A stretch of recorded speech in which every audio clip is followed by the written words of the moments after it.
We are 1 month out from student loan interest coming back and 2 months out from you making the first student loan payment you've had to make in over 3 years. In this episode, we're going to tell you some of the things you need to put in place before things kick back up again. Let's get started. Let's get some money. From New Money, New Problems, it's the New Money, New Problems podcast, a show for successful professionals searching for the tools they need to navigate financial opportunities and obstacles they've never seen. Negotiating compensation, purchasing your first investment property, helping your family with money, the highs and lows of entrepreneurship. New money brings new problems that require new solutions. Join us as we work through them together. I'm Brenton Harrison, and this is the New Money, New Problems podcast. Hello, my name is Brenton Harrison of New Money, New Problems, and your host for the New Money, New Problems podcast. I can definitely tell the student loan payments are about to resume because over the course of the past 3 years, I have been banging this drum about how important it is that we take advantage of this time as it pertains to some of the forgiveness programs, some of the revisions, and some people heard me, but not that many. But now all of a sudden in the last couple of weeks, I've been getting a ton of questions as it relates to student debt. So this is understandably a tense time if you are looking and saying for the first time since March of 2020, I'm going to have to make a payment. I'm going to have to reintegrate these things into my budget. So I thought what we would do is we'd have an episode where we covered some of the key things that you need to have in place before your student loan payments resume. So first, a reiteration of the dates. Student loan interest will start accruing before payments are due. There's some unique ways that student loan interest accrues as it compares to other forms of debt in our society. As I've mentioned many times, we have another podcast, Escape Student Loan Debt. I've also mentioned many times that for compliance reasons, I must share. That's a separate entity from New Money, New Problems. But I am going to put some resources in the show notes for some of the episodes where we just dig a little deeper into how student loan interest works and the like. So we'll put that in the show notes, but interest starts again in September. Student loan payments resume in October. You will probably get a bill in September or early October, but it will give you 30 days from that date to pay it. So October is the month. That is the line in the sand. So what are some things that you can do to prepare yourself for that moment? Well, the first is pretty simple. I want you to go to studentaid.gov, and if you have not already, register for a profile. Studentaid.gov is the headquarters for everything as it relates to any student loan you've ever taken out. So this is headquarters, this is HQ. If you log on and register for a profile, they're going to ask you for your social security number. And if you have not already registered, it takes a few days for the Department of Education to link that social security number to your borrowing record. One of the first pieces of information you'll find once they've connected your account is literally just what do you owe in student loans. You log in and there's a dashboard that you can go to, and in that dashboard it will show you the principal balance of your student loans, and it will show you also the interest category, which is kept separate. In the episode that we'll share in the show notes, we cover why that interest is kept separate.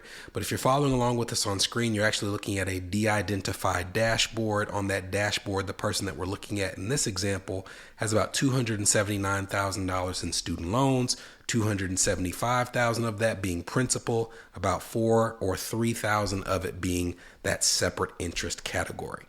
After you have seen the loan balance, I want you to check the loan type, and this is crucially important. When you check your loan type, which you can see on the details of these loans when you dig a little further, I want you to verify that all of your student loans are what's called direct loans.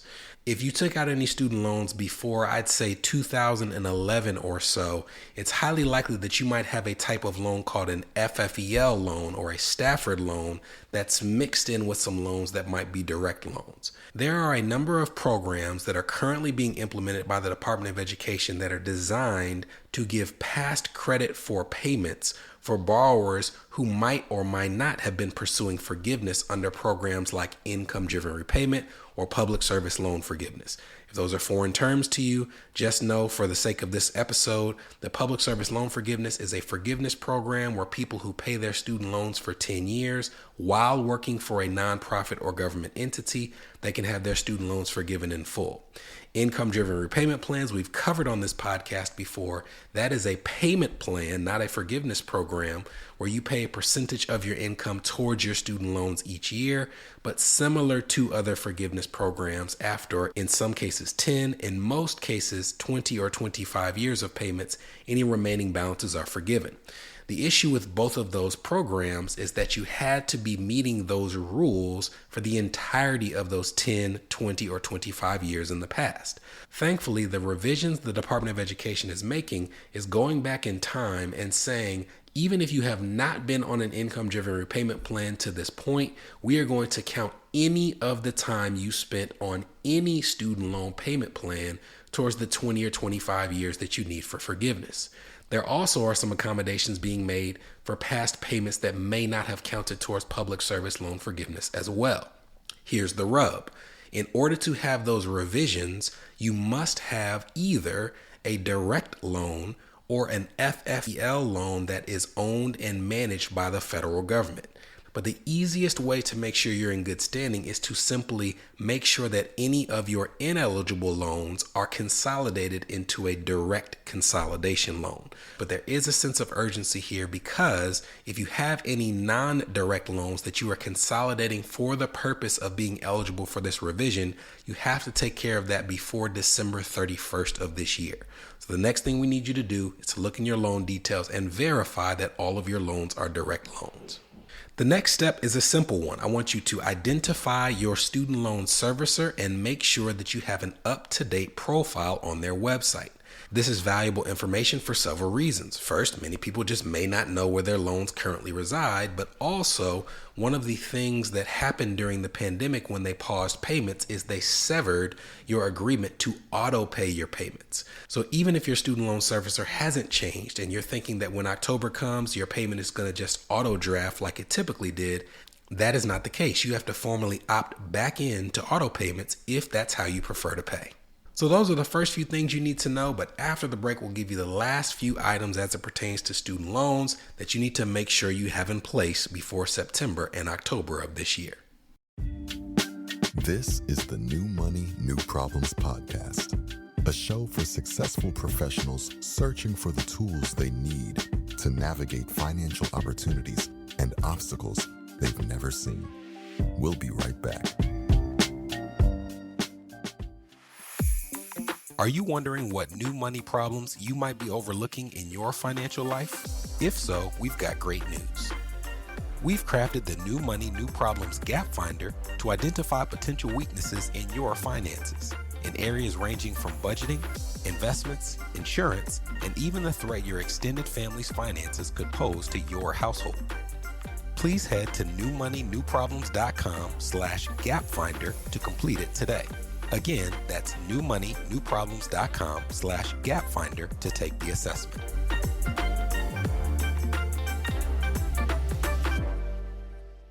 You're listening to the New Money, New Problems podcast. Subscribe now at newmoneynewproblems.com. Welcome back. The next step I want you to take with your student loans is to find out how much your payment will be in October and to start to build it into your budget for these last couple months. Now, finding out what that payment will be can be a bit of a wild goose chase if you don't know where to look. For others, it can be really simple, but I'll break it down for you in terms of the possibilities.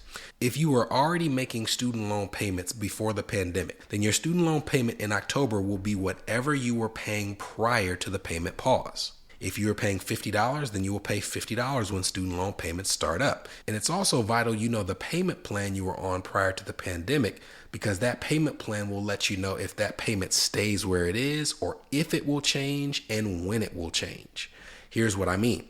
There are several student loan payment plans that are based off of taking your interest rate and the amount you owe and paying that balance off in full within a period of time. These are called standard plans. If you are on a standard plan and your payment was $300, it will not change until that student loan payment is paid off. For others, I would say the majority of people who have a significant student loan balance, they are and were paying their student loans using an income-driven repayment plan. Those income-driven repayment plans base their payment on a percentage of your income each year. And just as your income changes each year, your student loan servicer asks you to update their income so your payment can change as well. But the date that they ask for that update can vary from borrower to borrower. Every student loan borrower on an income-driven repayment plan has what's called an IDR payment plan anniversary date, and that's the day each year where their student loan servicer reaches out and asks them to update their pay so their payment can be updated. But because of the way the Department of Education is dripping us back into payments, that specific date may mean that your student loan payment is updated in a few months. In some cases, people will go longer than a year without having to make an adjustment. I'll explain. The Department of Education has said that for people on income-driven repayment plans, they are not going to ask them to update their payment or update their income with their servicer within the first 6 months of payments resuming. So let's say that I find out that my anniversary date is November of this year. Well, that falls within the 6 months after payments resume. That means that in October, I'll start paying whatever I was paying prior to the pandemic, and I won't have to update that number until November of next year, because since it fell within that window this year, they kicked the can out 12 months. The same is true if it is a 2024 date that still falls within that window. If my payment anniversary is not till February of next year, I won't have my payment updated until February of 2025. So that can be a significant boon for people who are looking at a potential higher payment because they're making more than they were in 2020. They may not have to worry about seeing that fully reflected in their budget for, in some cases, over a year. Now, if you fall outside of that window, maybe your payment anniversary is in May of each year, well, you've missed May this year, your student loan payments will start at whatever they were in 2020, but in May of 2024, that's when your payment will update. Now, if you're wondering how to find that date and that payment, there is actually a document that you can download from studentaid.gov called your NSLDS data file. And on that, it has the history of all your student loans, including your current loans, even if they were consolidated. And on this document, which we're looking at on screen for a sample person that's been de-identified, you can see the loan type, you can see the current loan balance, you can see the payment plan that this person was on prior to the pandemic. You can also see what that payment was and their anniversary dates. So we'll put an episode link in the show notes where you can listen to a podcast episode and a video that will show you how to access and interpret this file for your own debt. Now, whatever that payment will be, having the opportunity to build it into your budget will be really helpful. It won't sneak up on you. Maybe you can save some of that money between now and October. And if you're a person who's going to see your student loan payment eventually increase significantly, as many people are because of increased earnings over the past 4 or 5 years, then you can even start to build that higher payment into your budget and save up some reserves, because when that new payment actually kicks in, it may be tougher to save than it's been in years past. And then lastly, the final thing I want you to be aware of with student loans before October is to be wary of student loan refinancing. Now that we are seeing people make payments again, I guarantee you, if you have student loans, you're going to start getting mailers from private lenders who are asking you to refinance your federal student loan debt with them as a private entity. And I can tell you there are several cases where in the long run, it may benefit you to refinance your federal student loans. And in many of those cases, it's because you were not going to have your student loans forgiven anyways. And in some cases, private student lenders can offer lower interest rates that can save you money over the course of time if you refinance. The problem, however, is I don't think that time is now. We mentioned federal student loan forgiveness that got struck down by the Supreme Court, but I've also covered the one-time revisions that the Department of Education is making towards forgiveness for those programs that we referenced earlier in the episode. A number of those revisions in terms of reflecting your new credits will not be taken care of for some borrowers until next summer. So the reason I'm hesitant for people to refinance before next year when that credit is updated is, let's say that you've been paying on your student loans for 12 years and you have a significant balance. Now, if you look on your account now, they may only give you credit for 4 or 5 years towards that 20-year total for various reasons.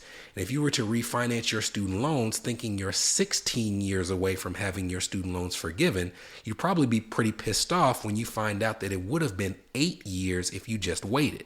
And if you had waited, you'd have been able to make the decision, does it make sense to take this debt and try to pay it off? Or should I just pay as little as I can on this income-driven and repayment plan, and in 8 years, I will have saved money once these debts are forgiven.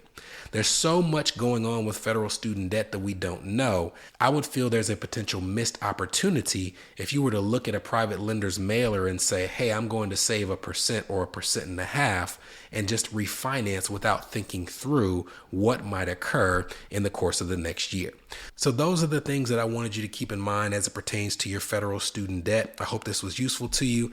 It's highly likely that over the next couple of months, we do some webinars or something with a smaller group that might have some more specific questions about their debt.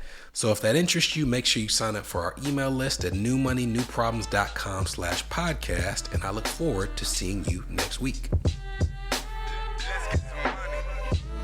From New Money, New Problems, this was the New Money, New Problems podcast, a show for successful professionals searching for the tools they need to navigate financial opportunities and obstacles they've never seen.